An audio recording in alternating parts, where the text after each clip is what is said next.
ರಾಜ್ಯದಲ್ಲಿನ ಕಾಂಗ್ರೆಸ್ ಸರ್ಕಾರದ ವಿರುದ್ಧ ಮಾಜಿ ಶಾಸಕ ನಿಸರ್ಗ ನಾರಾಯಣಸ್ವಾಮಿ ಅವರು ತೀವ್ರ ಆಕ್ರೋಶ ವ್ಯಕ್ತಪಡಿಸಿದರು. ರಾಜ್ಯದಲ್ಲಿ ಅಧಿಕಾರಕ್ಕೆ ಬರುವ ಮೊದಲು ಜನರಿಗೆ ನೀಡಿದ್ದ ಭರವಸೆಗಳು ಸುಳ್ಳಾಗಿವೆ. ಅಭಿವೃದ್ಧಿ ಇಲ್ಲದೆ ಜನರು ಕಂಗಾಲಾಗುತ್ತಿದ್ದಾರೆ. ನಿಗಮ ಮಂಡಳಿಗಳಿಗೆ ಕೊಡಬೇಕಾಗಿರುವ ಹಣವನ್ನು ಗ್ಯಾರಂಟಿಗಳಿಗೆ ಬಳಕೆ ಮಾಡಿಕೊಳ್ಳುತ್ತಿದ್ದಾರೆ. ರಾಜ್ಯ ಸರ್ಕಾರ ಆರ್ಥಿಕವಾಗಿ ದಿವಾಳಿಯಾಗಿದೆ. ಬಹಳಷ್ಟು ಕಾಮಗಾರಿಗಳಿಗೆ ಜನರನ್ನು ನಂಬಿಸುವುದಕ್ಕಾಗಿ ಗುದ್ದಲಿ ಪೂಜೆ ಮಾಡಿದ್ದಾರೆ. ಇದುವರೆಗೂ ಕಾಮಗಾರಿಗಳೇ ಆರಂಭವಾಗಿಲ್ಲ. ಗುತ್ತಿಗೆದಾರರಿಂದ ಹೆಚ್ಚಿನ ಕಮಿಷನ್ ವಸೂಲಿ ಮಾಡಲಾಗುತ್ತಿದೆ ಎಂದು ಗುತ್ತಿಗೆದಾರರು ಮುಖ್ಯಮಂತ್ರಿಯನ್ನು ಭೇಟಿಯಾಗಿ ತಮ್ಮ ಕಷ್ಟ ಹೇಳಿಕೊಳ್ಳುವುದಕ್ಕೆ ಸಿದ್ಧವಾಗಿದ್ದಾರೆ. ಅಗತ್ಯ ವಸ್ತುಗಳ ಬೆಲೆಗಳು ಗಗನಕ್ಕೇರಿವೆ.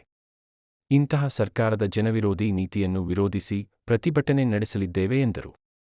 ಭ್ರಷ್ಟಾಚಾರ, ಅಧಿಕಾರ ದುರ್ಬಳಕೆ, ಜನವಿರೋಧಿ ನೀತಿ, ಅಗತ್ಯ ವಸ್ತುಗಳ ಬೆಲೆ ಏರಿಕೆ ಮತ್ತು ಬೆಂಗಳೂರು ನಗರ ಸೇರಿದಂತೆ ರಾಜ್ಯದ ಎಲ್ಲಾ ನಗರಗಳಲ್ಲಿ ರಸ್ತೆ ಗುಂಡಿಗಳನ್ನು ಮುಚ್ಚದೆ ರಸ್ತೆ ಅಪಘಾತಗಳಿಗೆ ಕಾರಣವಾಗಿದೆ ಎಂದು ಆರೋಪಿಸಿ ರಾಜ್ಯ ಯುವ ಜನತಾದಳದ ಅಧ್ಯಕ್ಷರಾದ ನಿಖಿಲ್ ಕುಮಾರ್ ಸ್ವಾಮಿ ಅವರ ನೇತೃತ್ವದಲ್ಲಿ ಹಮ್ಮಿಕೊಂಡಿದ್ದ ಬೃಹತ್ ಪ್ರತಿಭಟನೆಗೆ 200ಕ್ಕೂ ವಾಹನಗಳಲ್ಲಿ ಸಾವಿರಾರು ಮಂದಿ ಜೆಡಿಎಸ್ ಕಾರ್ಯಕರ್ತರು ದೇವನಹಳ್ಳಿಯಿಂದ ಹೊರಡುವ ಮುನ್ನ ಸುದ್ದಿಗಾರರೊಂದಿಗೆ ಮಾತನಾಡಿದರು.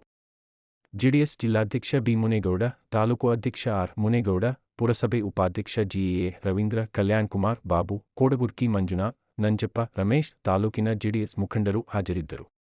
M. Muninarayana, SPM news, Devanahalli.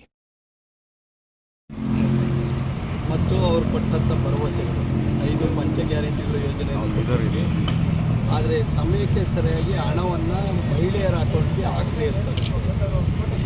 ಮತ್ತು ರಾಜ್ಯದಲ್ಲಿ ಎಲ್ಲರೂ ಕೂಡ ಅಭಿವೃದ್ಧಿ ಕಾಣದೇ ಇರ್ತಾರೆ.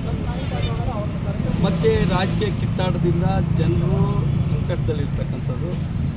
ಮತ್ತು ಏನು ಇವತ್ತು ಸಮಾಜಗಳಿಗೆ ನಿಗಮ ಮಂಡಳಿಗೆ ಕೊಡ್ತಕ್ಕಂಥ ಹಣವನ್ನು ಗ್ಯಾರಂಟಿಗಳಿಗೆ ಬಳಸ್ಕೊತಾ ಇದ್ದಾರೆ. ಇದೆಲ್ಲ ಕೂಡ ವಿರೋಧ ಮಾಡಲೇಬೇಕು. JDS ಪಕ್ಷ ಪ್ರತಿಭಟನೆ ಮಾಡಬೇಕು ಅಂತ ನಮ್ಮ ಪಕ್ಷದ ವರಿಷ್ಠರ ತೀರ್ಮಾನದ ಮೇರೆಗೆ ಇವತ್ತು ನಾವು ಮತ್ತು ಜಿಲ್ಲಾಧ್ಯಕ್ಷರು ಮತ್ತು ನಮ್ಮೆಲ್ಲ ತಾಲೂಕಿನ ಮುಖಂಡರುಗಳ ನೇತೃತ್ವದಲ್ಲಿ ಒಂದು ಬೃಹತ್ ಪ್ರತಿಭಟನೆಗಾಗಿ ಜನರನ್ನು ಕರ್ಕೊಂಡು ಹೋಗಬೇಕು ಅನ್ನೋ ಉದ್ದೇಶದಿಂದ ಇವತ್ತು ಹೊರಟಿದ್ದೀವಿ.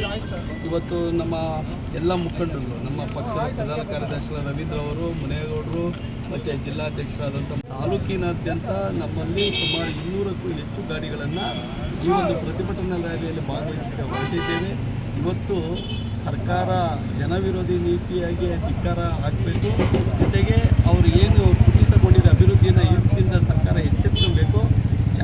ಸರ್ಕಾರಕ್ಕೆ ಏನಿವತ್ತು ಚಾಟಿ ಒಂದು ಅವರಿಗೆ ಮುಟ್ಟಿಸಬೇಕು ಅನ್ನೋ ಉದ್ದೇಶದಿಂದ ಇವತ್ತು ಪ್ರತಿಭಟನೆಯನ್ನು ಮಾಡ್ತಾರೆ. ಓಕೆ, ಒಂದು ಪ್ರಶ್ನೆ, ಸರ್ಕಾರದ ಅದು ರ್ಯಾಲಿ ಅಲ್ಲ, ಇದ್ರ ಬಗ್ಗೆ ಏನು ಹೇಳ್ತೀರಾ? ಅಂದರೆ ಇದ್ರ ಬಗ್ಗೆ ಯಾರು ಕಾರಣ ಏನಂದರೆ ಅಂಥವ್ರು ರಾಜಕೀಯದಾಗ ಇದ್ದಾಗ ಬೇಕಾದ್ರೆ ನೆಟ್ಟು